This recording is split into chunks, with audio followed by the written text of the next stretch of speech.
Risers, what's arising? Your girl Arye is here and we are back with another video. As you may remember, I posted a video titled "We Need to Understand What Our Job Is," something along those lines. I'm sure you'll see it here. And in the comments I wrote that I wanted to expound on one of the topics that I touched, which is looting, in that video. Now, even though I don't feel like I was wrong in that video with what I said, and I still stand by it, however, I did see a video that went viral, and you may have seen this video. I want you to know that I am all about listening and learning, being open to do profound knowledge. There was a young lady by the name of Kimberly Latrice Jones, and she was asked a question about the state that we're in now, about the looting and vandalism.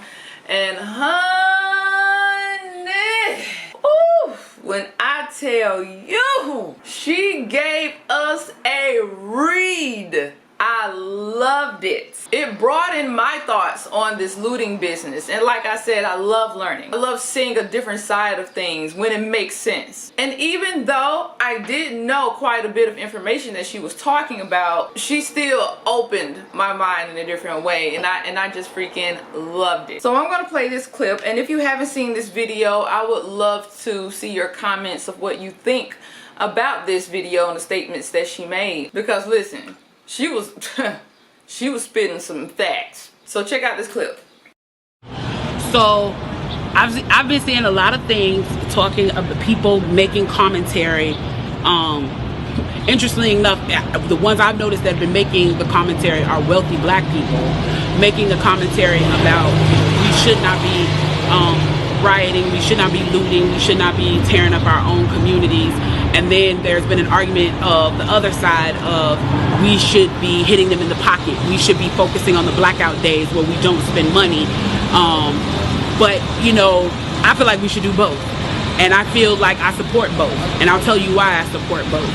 I support both because when you have a civil unrest like this, there are three types of people in the streets. There are the protesters, there are the rioters, and there are the looters. The protesters are there because they actually care about what is happening in the community. They want to raise their voices, and they are there strictly to protest.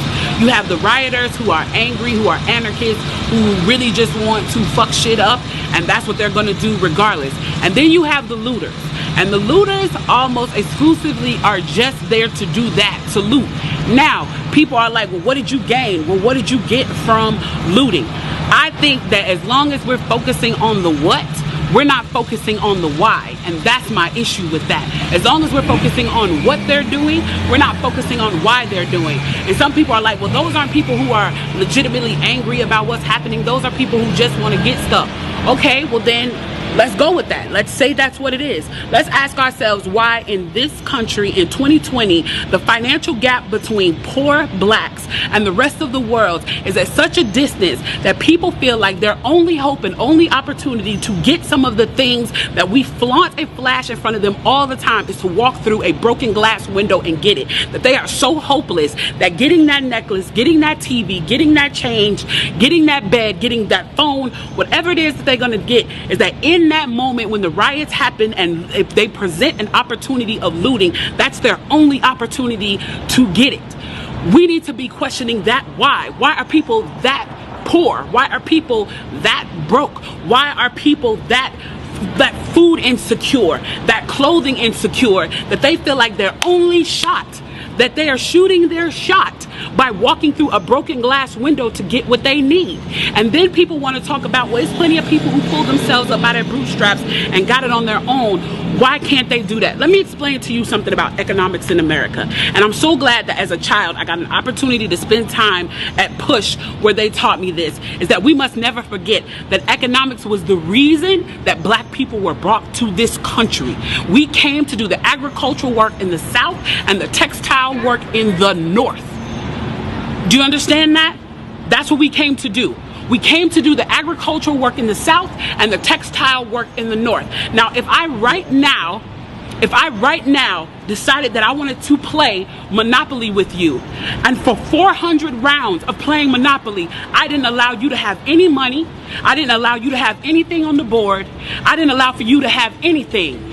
And then we played another 50 rounds of Monopoly, and everything that you gained and you earned while you were playing that round of Monopoly was taken from you. That was Tulsa. That was Rosewood. Those are places where we built black economic wealth, where we were self-sufficient, where we owned our stores, where we owned our property, and they burned them to the ground.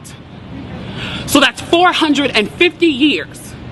So for 400 rounds of Monopoly, you don't get to play at all. Not only do you not get to play, you have to play on the behalf of the person that you're playing against. You have to play and make money and earn wealth for them, and then you have to turn it over to them. So then for 50 years, you finally get a little bit and you're allowed to play. And every time that they don't like the way that you're playing, or that you're catching up, or that you're doing something to be self-sufficient, they burn your game. They burn your cards. They burn your Monopoly money.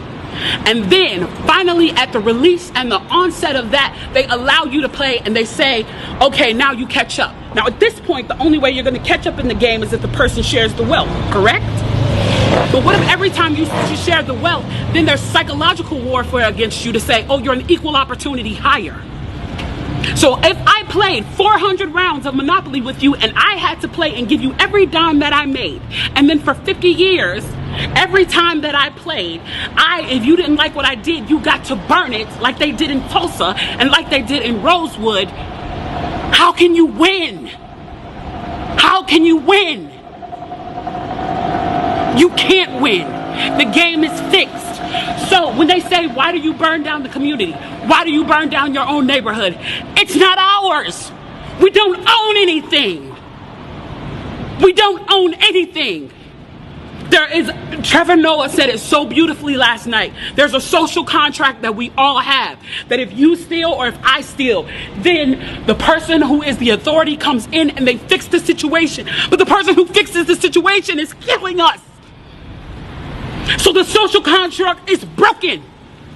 And if the social contract is broken, why the fuck do I give a shit about burning the fucking Football Hall of Fame, about burning a fucking Target? You broke the contract when you killed us in the streets and didn't give a fuck. You broke the contract when for 400 years we played your game and built your wealth. You broke the contract when we built our wealth again on our own by our bootstraps in Tulsa, and you dropped bombs on us. When we built it in Rosewood and you came in and you slaughtered us. You broke the contract, so your Target. Your Hall of Fame. As far as I'm concerned, they could burn this bitch to the ground. And it still wouldn't be enough. And they are lucky that what black people are looking for is equality and not revenge.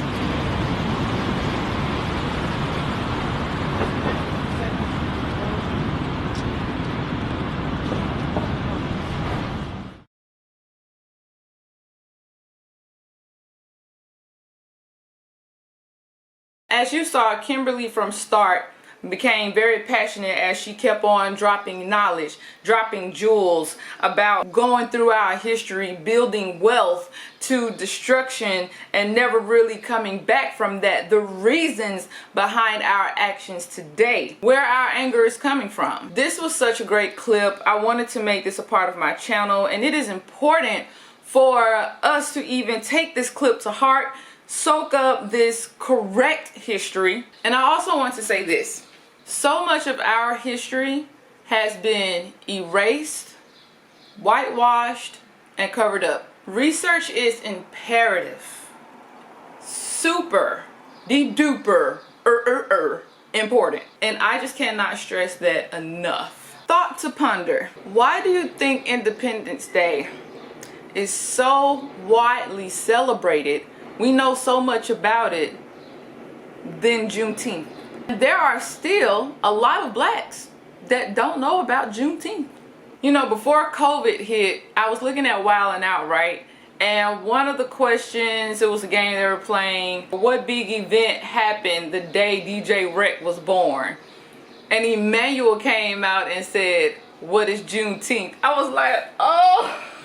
I I will say though, I am very, very glad that it is getting the recognition now better than ever. Virginia has now recognized it as, it's been recognized as a holiday, but Virginia is the first state that I believe, because I have not seen another state do this, looking through the news, but they have now made it where you can take off and for pay, just the same as Independence Day. They are acknowledging that holiday through action, and I love that. Congratulations to Virginia for that. VA, stand up! Now the rest of the states just gotta follow suit.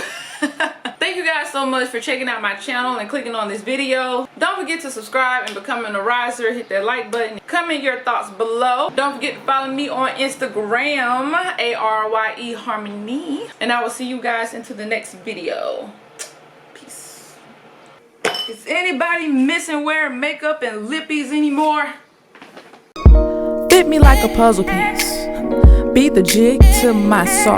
Be the inhale to my X. Breathe out while I breathe in. Be the fit to my diamond.